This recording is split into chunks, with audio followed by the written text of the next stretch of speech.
고백합시다. 하나님의 뜻을 이루어드리는 성도가 되라. 하나님의 뜻을 이루어드리는 성도가 되라. 주님이 가르친 기도에 뜻이 하늘에서 이루어진 것 같이 땅에서도 이루어지이다 라는 구절이 있죠.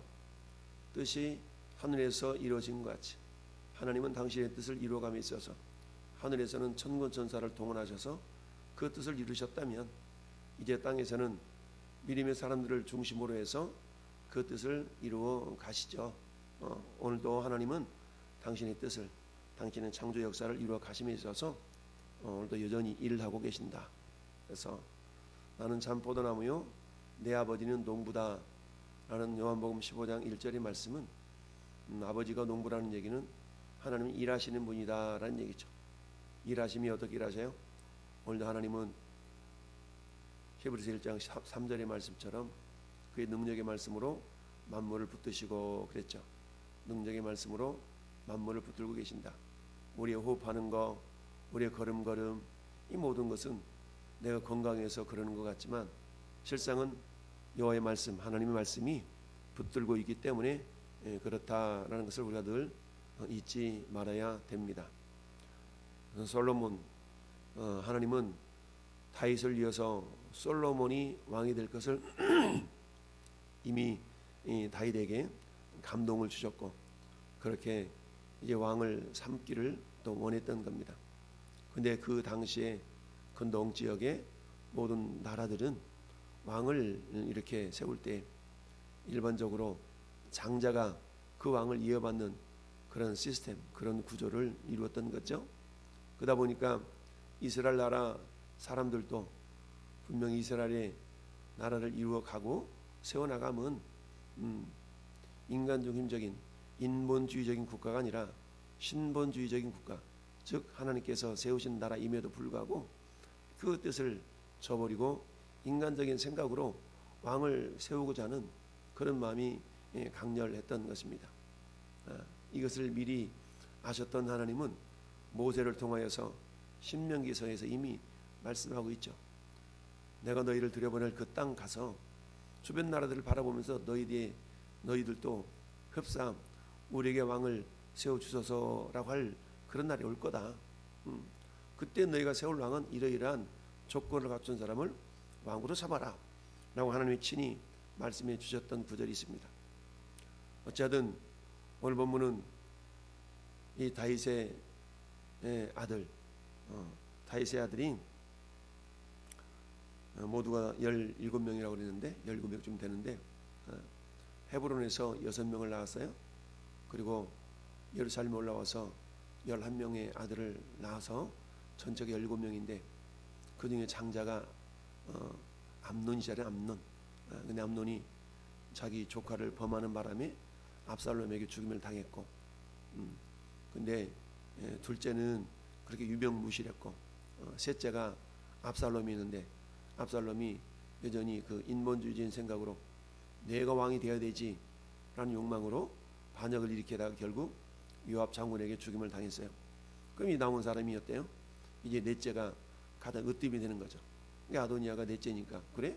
그럼 이제 왕은 나네 뭐 하면서 이 아도니아도 자기가 왕이 되고자 하는 그런, 즉 자기 아버지 다윗의 의중은 생각하지도 않고 하나님 뜻은 무엇인가 여쭙지도 않고 일단 자기가 세력을 만들어서 그리고 다윗 장군, 다윗 왕 시대 때에 충성했던 요압 장군이나 아비아달 제사장을 자기 편으로 이렇게 삼아가지고 아마 그랬을지도 모르죠.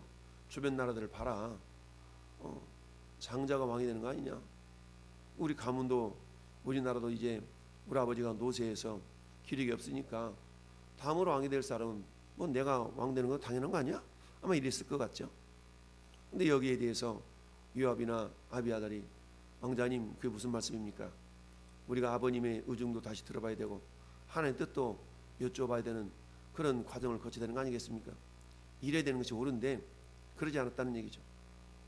이 일에 요압 장군과 아비아달이 그야말로 공모를 했으니까 나중에 2장으로 넘어가 보면 결국 요압 장군이나 아비아달이 비참한 최후를 맞이하게 된 걸 봅니다.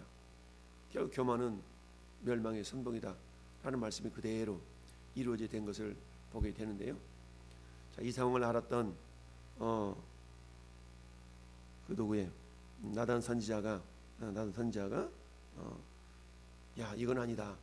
분명히 하나님은 우리 다윗 왕을 통하여서 비록 10번째 아들이었지만 솔로몬에게 하나님께서 그를 왕이 되도록 하시겠다는 사실 내가 알고 있는데 저들이 지금 하는 것은 잘못된 거다 라는 것을 깨닫고 누구를 먼저 찾아와요? 솔로몬의 어머니 밧세바를 찾아오죠.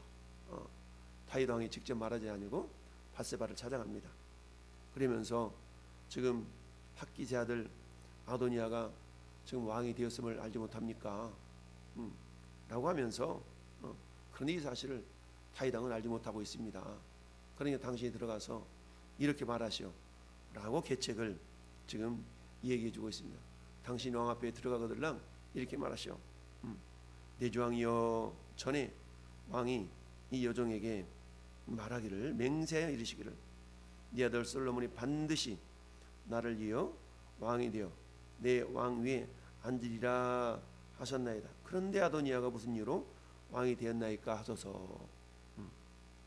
여기 보면 맹세하여 이르시되, 그러니까 맹세라는 것은 보통 여호와 이름을 걸고 하는 거기 때문에 이걸 변경시킬 수 없잖아요.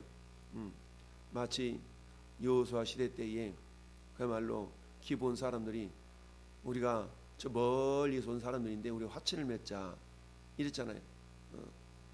근데 여호와께 여쭙지 아니하고 여호와 이름으로 맹세해서 그래? 너희들 내가 도와줄게. 맹세를 맺어버렸잖아요. 언약을 맺었잖아요. 그러니까 이걸 물을 수가 없는 거죠. 여호와 이름을 한 거기 때문에. 그 마찬가지로 밧세바는 다윗 왕이 들어가가지고 이 이야기를 한 겁니다. 맹세하여 반드시. 그러니 이 소리를 듣는 다윗은 아차 하면서 어때요? 자기 생각을 이렇게 떠올렸겠죠. 그때에 나도 들어가서 뭐예요? 당신의 말씀을 확증하리다. 여러분, 증인이라는 것은 혼자로서의 증인의 그 증거의 말은 그렇게 신빙성을 갖지 않을 수가 있어요. 그래서 성경에서 뭐라고요? 두세 사람의 이름으로 증언하고 확증하고 확증하라 이렇게 말씀하고 있죠. 그래서 이 아비아들이 들어가서 나단 선지자가 들어가서 내가 확정하겠습니다. 그러면 어때요? 그 말이 맞는 거가 되죠. 결국 밧세바가 다윗 왕 앞에 들어갔습니다. 왕 앞에 들어갔더니 심히 늙은 다윗 왕이 기력이 없어가지고 그 옆에서 그야말로 누가? 아비삭이 시중을 들고 있었죠. 아비삭이 시중을 들었어요. 자, 그러면서 저라고 나단 선지자가 일러준 대로 그대로 다시 말했죠. 여종이 맹세하시기를 네 아들 솔로몬이 반드시 나를 이어 왕이 되어 네 왕이 앉으리라 하셨습니다.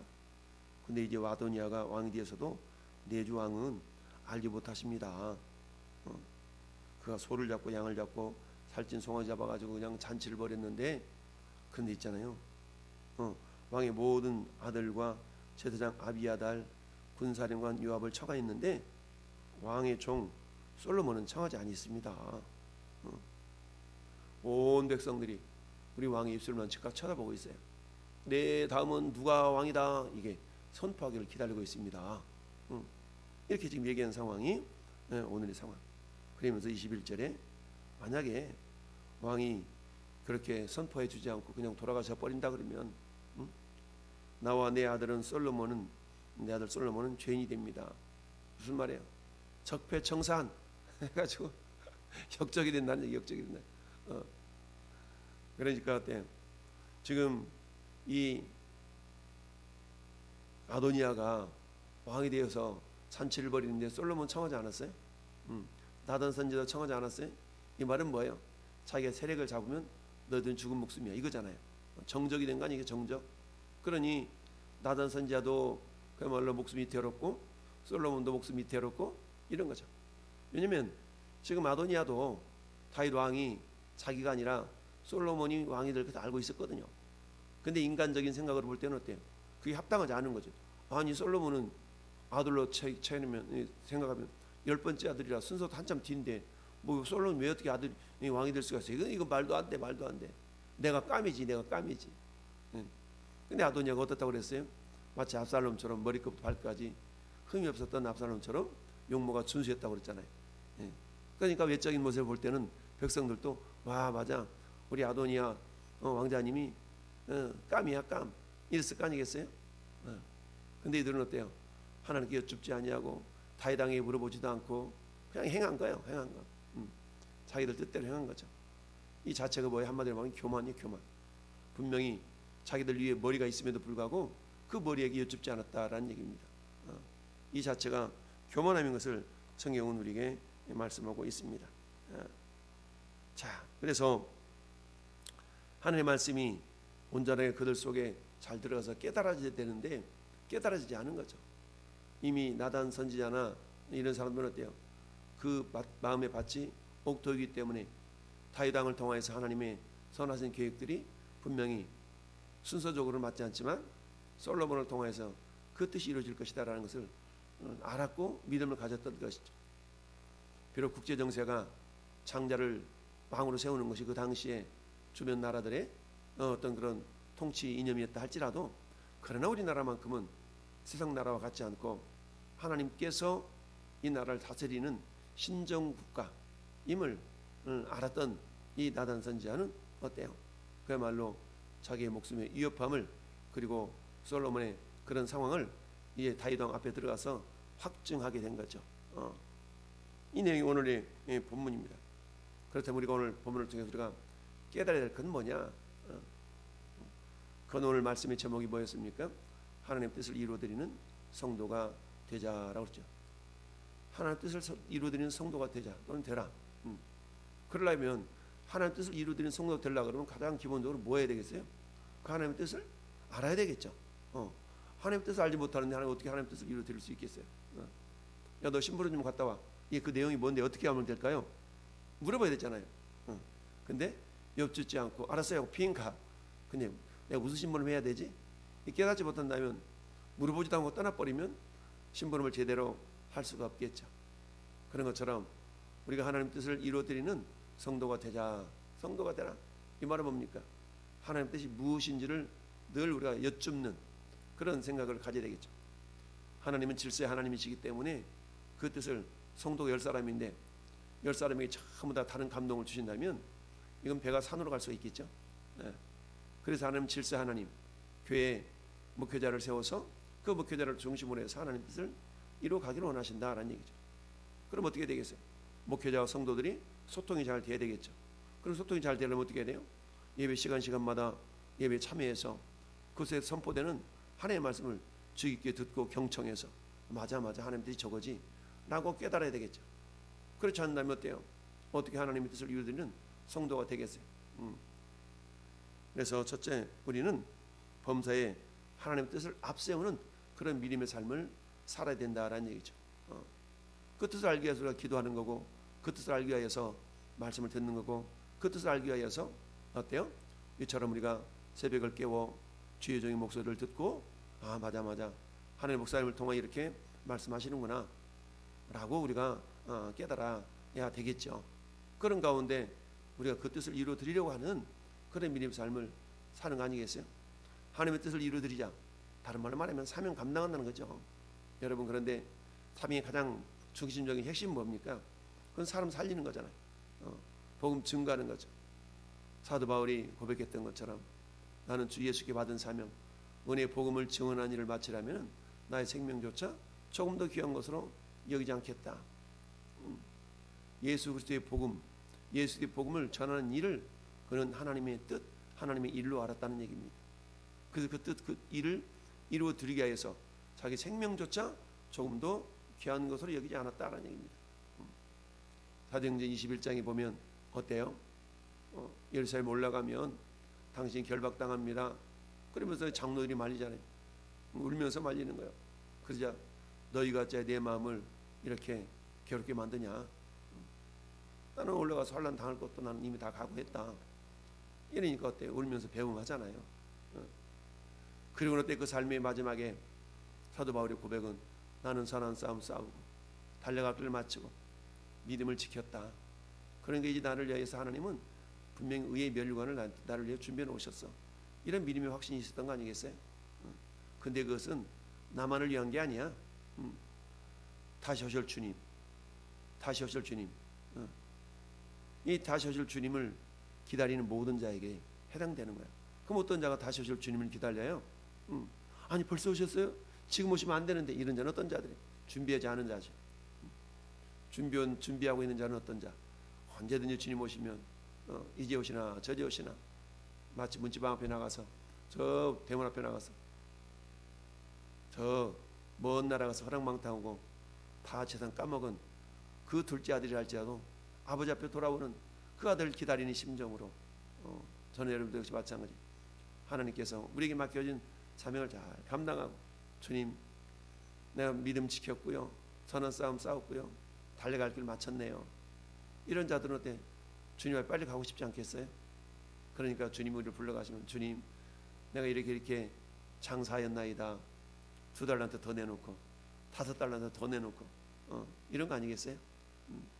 그래서 범사에 하나님 뜻을 앞세울 수 있는 그런 믿음의 삶이 되어야 된다라는 얘기입니다. 여러분, 서양 속담에, 또는 우리 속담도 마찬가지죠. 이런 속담이 있어요. 꼬리가 개 몸통을 흔든다. 개가 기쁘면 꼬리를 살살랑 흔들잖아요. 그때 뭐예요? 꼬리를 살랑살랑 흔들면 주인이 좋아할 줄 알잖아요. 주인이 기뻐할 줄 아니까 살랑살랑 흔드는 거 아니겠어요? 근데 꼬리가 몸통을 흔들어. 꼬리가 몸통을 흔들어. 이건 뭔가 맞지 않는 그런 모습이죠. 몸통을 통해서 꼬리가 흔들려야 되는데 꼬리가 몸통을 움직이는 거예요. 이건 마치 아도니아나 요압이나 아비아달이 하나님 뜻, 머리의 뜻, 몸통의 뜻이 그것이 아는 줄 알면서도 자기들이 몸통 움직이려고 그러는 것과 똑같은 거거든요. 교회 공동체도 마찬가지. 그게 하나님 뜻이 아닌 줄 알면서도 자기 욕심대로 막 이렇게 교회 분란을 일으키려 가는 그런 자들이 있을 수가 있죠. 그런 자들은 결국 하나님께서 기뻐하지 않는다라는 걸 기억하면서 오늘 말씀의 제목처럼 하나님 뜻을 이루어드리는 성도가 되자. 이를 위해서는 뭐니 해도 하나님 뜻을 우리가 알아야 된다. 그 뜻을 알기 위해서 기도하고 예배하고 이런 거죠. 그 목회자의 말씀을 또 전해 듣는 거고. 여러분 그렇습니다. 자, 오늘 나단 선지자는 어땠습니까? 다윗을 통해 이루기를 원하시는 하나님의 언약, 약속을 알았기 때문에 어떤 상황, 형편, 우리 왕이 연약해, 오늘 내일 해, 그런다 할지라도 우리 왕을 통해서 언약을 이루어 가시는 하나님이심을 믿었기 때문에 나단 선지자는 환경에 의해서 흔들리지 않았다는 겁니다. 우리 성도들도 마찬가지요. 형편 상황 때문에 하나님의 약속을 우리가 의심하거나 그런 존재가 되어서는 안 된다. 하나님의 약속은 반드시 이루어진다는 것을 우리가 믿고 어떤 상황 가운데서도 하나님 그 약속이 나를 통해서 이루어졌으면 좋겠습니다 라고 약속을 이루어드리는 그런 성도들이 되어야 될 줄로 압니다. 그래서 오늘 두 가지를 생각해 봤어요. 첫 번째, 하나님 뜻을 이루어드리는 성도가 되기 위해서는 먼저 하나님 뜻을 이루어드려야 된다. 둘째, 그 하나님 뜻이 깨달았다면 우리는 어떤 확신을 가져야 돼요? 형편 상황, 어떤 문제 가운데서도 반드시 하나님은 그 뜻을 이루어 가시는 분이기 때문에 우리가 환경이 지배되어서는 안 된다. 환경을 딛고 일어설 수 있는 그런 믿음의 능력들이 우리를 통해서 있기 때문에, 주어졌기 때문에 그대로 우리가 행할 수 있어야 된다. 따라서 하나님의 언약, 약속을 믿고 있는 성도들은 묵묵히 그 뜻을 이루어가는 믿음의 사람들이 될 수 있음을 믿고 오늘 하루도 하나님 나를 통하여 그 뜻을 이루어 주옵소서라고 기도하며 그 뜻을 이루어가는 복된 인생, 복된 성도 되기를 예수님의 이름으로 축원합니다. 아멘.